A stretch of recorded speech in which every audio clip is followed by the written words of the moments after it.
வணக்கம் மக்களே, நாம இந்த ஆரோக்கியமான பதிவில் முள்ளங்கியில் நிறைந்துள்ள மருத்துவ நன்மைகளை பற்றி நம்ம விளக்கமாக பார்க்க போகிறோம். நம்ம தொடர்ந்து முள்ளங்கியை நம்மளுடைய உணவுகளை சமைத்து எடுத்துக்கொள்ளணுங்க. வாரத்தில் ஒரு தடவையாவது எடுத்துக்கொள்ளும் போது நமக்கு நிறைய மருத்துவ நன்மைகள் கிடைக்கும். அதுவும் கோடை காலத்தில் நம்ம நீர் சத்து பற்றாக்குறையில் அவதிப்படுவோம் பார்த்தீங்களா, அந்த மாதிரி பிரச்சனைகள்லாம் சரி பண்ணுறது கூட கோடை காலங்களில் நம்ம தொடர்ந்து முள்ளங்கியை சமைத்து எடுத்துக்கொள்ளலாம். முள்ளங்கி வந்து ஒரு வேர் காய்கறியாக இருக்குது. இது பூமிக்கு அடியில் வளரக்கூடியது. அதனால் இதில் சத்தான ஊட்டச்சத்துக்கள் அதிகமாக இருக்கும். இந்த அடிப்படை ஊட்டச்சத்துக்கள் நம்மளுடைய உடலுக்கு கிடைக்கும் போதே பல்வேறு விதமான மருத்துவ முள்ளங்கி நமக்கு கொடுக்கும். அந்த நன்மைகள் என்னென்ன, அதுக்கு காரணமாக இருக்கக்கூடிய ஊட்டச்சத்துக்கள் என்னென்ன அப்படின்றத விளக்கமாக பார்ப்போம். அதை பற்றி பார்க்கறதுக்கு முன்னாடி இந்த வீடியோவுக்கு மட்டும் ஒரு லைக் கொடுத்துட்டு இந்த தகவலை உங்களுக்கு தெரிஞ்சவங்களுக்கும் ஷேர் பண்ணிடுங்க. ஏன்னா அது அவங்களுக்கும் பயனுள்ளதாக இருக்கக்கூடிய ஒரு ஆரோக்கியமான பதிவு தான். இது போன்ற அப்டேட்ஸ்களை நீங்கள் தொடர்ந்து பார்க்கறதுக்கு நம்மளுடைய ஹெல்த் நியூஸ் தமிழ் சேனலை மறக்காமல் சப்ஸ்கிரைப் பண்ணி வச்சுக்கோங்க. பக்கத்தில் இருக்கக்கூடிய பெல் பட்டனையும் கிளிக் பண்ணி ஆல் அப்படின்ற ஆப்ஷனையும் செட் பண்ணி வச்சுக்கிட்டீங்க அப்படின்னா நாங்கள் போடக்கூடிய எல்லா அப்டேட்ஸும் உங்களுக்கு நோட்டிஃபிகேஷன் அடிக்கடி வந்து சேரும். சரிவாங்க மக்களே, இப்போ வீடியோக்குள்ளே போயிடலாம். செரிமானத்திற்கு உதவிகரமாக இருக்கக்கூடியது முள்ளங்கி. நமக்கு செரிமானம் தொடர்பான பிரச்சனைகள் ஏற்படுவதற்கு காரணமே நம்ம போதுமான அளவுக்கு நீர் சத்தும் நார் சத்தும் இருக்கக்கூடிய உணவுகளை எடுத்துக்கொள்ளாமல் இருக்கிறதா. அதாவது மாவுச்சத்து அதிகமாக இருக்கக்கூடிய உணவுகளை சாப்பிடுவோம். நான்வெஜ் ஃபுட்ஸ் எல்லாம் அளவுக்கு அதிகமாக தினந்தோறும் தொடர்ந்து அதிகமாக எடுத்துக்குவோம். ஸோ இப்படிலாம் இருக்கும்போது நமக்கு செரிமானம் தொடர்பான பிரச்சனைகள் ஏற்படும். இதையெல்லாம் விட்டுட்டு நம்ம முள்ளங்கியை நம்மளுடைய உணவுகள் எடுத்துக்கிட்டோம் அப்படின்னா முள்ளங்கியில் நார் சத்து அதிகமாக இருக்குது, நீர் சத்து அதிகமாக இருக்குது. இது எப்போதுமே செரிமான அமைப்பை சீராக வைக்கிறதுக்கு உதவிகரமாக இருக்கும்.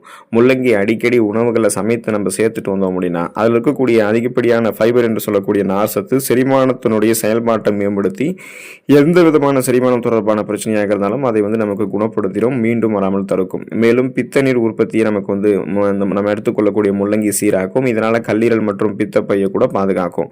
உடல்ல வந்து தேவையில்லாமல் அதிகமாக நீர் தேக்கம் அடைவதை நமக்கு வந்து தடுத்துரும். அப்போ பார்த்தீங்கன்னா உங்களுடைய செரிமான மண்டலம் ஆரோக்கியமாக இருக்கும். நீங்கள் சாப்பிடக்கூடிய உணவுகள் செரிமானமாகும். செரிமானமான உணவுகளிலிருந்து ஊட்டச்சத்துக்கள் உறிஞ்சப்படும். ஊட்டச்சத்துக்கள் உறிஞ்சப்பட்டது போக மீதம் இருக்கக்கூடிய கழிவுகள் குடல்களிலிருந்து வெளியேற்றப்பட்டுவிடும். இதன் மூலமாக சீரற்ற குடல் இயக்கம், கடுமையான மலச்சிக்கல், வயிற்று வலி, வாயு பிரச்சனை, வயிற்று பொறுமல், வயிற்றுப்போக்கு என எதுவுமே இருக்காது. கல்லீரல் ஆரோக்கியத்தை மேம்படுத்தக்கூடியது முள்ளங்கிங்க. முதல்ல கல்லீரல் வந்து எதனால உங்களுக்கு நிறைய ப்ராப்ளத்துக்கு வந்து உள்ளாகும் அப்படின்றத நீங்கள் தெரிஞ்சுக்கோங்க. கல்லீரலில் வந்து அதிகப்படியான நச்சு கழிவுகளோ கல்லீரலில் வந்து கொழுப்பு படிவுகளோ ஏற்பட்டு கல்லீரல் வீக்கம் ஏற்படக்கூடிய நோயெல்லாம் நமக்கு இருக்கும். இது காரணம் என்ன அப்படின்னா நம்ம தீவிரமாக மது இருந்தக்கூடிய பழக்கம் இருக்கக்கூடிய நபர்களுக்கு, மாவுச்சத்து அதிகமாக இருக்கக்கூடிய உணவுகளை தொடர்ந்து எடுத்துக்கிறவங்களுக்கு, நான்வெஜ் ஃபுட்ஸ் எல்லாம் அளவுக்கு அதிகமாக சாப்பிட்றவங்களுக்கெல்லாம் கல்லீரல் வந்து பழுதடைய ஆரம்பிக்கும். ஸோ நாம் என்ன பண்ணணும் அப்படின்னா அந்த பழுதுகளை நீக்கிறதுக்கு முள்ளங்கி உணவுகள் எடுத்துக்கணும். முள்ளங்கி கல்லீரலுடைய ஆரோக்கியத்தை பாதுகாக்கக்கூடிய ஊட்டச்சத்துக்கள் மற்றும் ஆன்டி ஆக்சிடென்ட்கள் நிறைந்திருக்கக்கூடிய ஒரு வேர் காய்கறி. இதில் அதிக அளவில் நார் சத்து இருக்கிறதால கல்லீரலிருந்து நச்சுக்களை வெளியேற்றுவதற்கு உதவிகரமாக இருக்கு. மேலும் முள்ளங்கியில் இருக்கக்கூடிய என்சைம்கள் கல்லீரலில் வந்து கொழுப்பு படிவதை தடுக்கிறதுக்கும் படிந்திருக்கக்கூடிய கொழுப்புகளை வெளியேற்றுவதற்கும் ஹெல்ப் பண்ணும். இதனால கல்லீரல் வீக்கம் வந்து சரி செய்யப்படும். கல்லீரல் சிரோசிஸ் நோய், கல்லீரல் அலர்ச்சி போன்ற எந்த பிரச்சனையுமே இருக்காது. அப்போ கல்லீரலில் இருக்கக்கூடிய நச்சுக்களை நீக்கிறதுக்கு முள்ளங்கி நம்ம அடிக்கடி சாப்பிடும்போது வீக்கத்தையும் குறைச்சிக்கலாம். கல்லீரலுடைய செயல்பாட்டை ஆரோக்கியமாக மேம்படுத்திக்கலாம். கல்லீரலுடைய செல்கள் மீண்டும் மீண்டும் புதுப்பிக்கப்பட்டு ஆரோக்கியமான ஒரு உறுப்பாக கல்லீரல் வந்து மாறும். நோய் எதிர்ப்பு சக்தி திறனை அதிகரிக்கக்கூடியது முள்ளங்கிங்க. விட்டமின் சி என்று சொல்லக்கூடிய உயிர் சத்து நிறைந்த முள்ளங்கியானது நோய் எதிர்ப்பு சக்தியை அதிகரிக்கிறதுக்கு ஹெல்ப் பண்ணுது.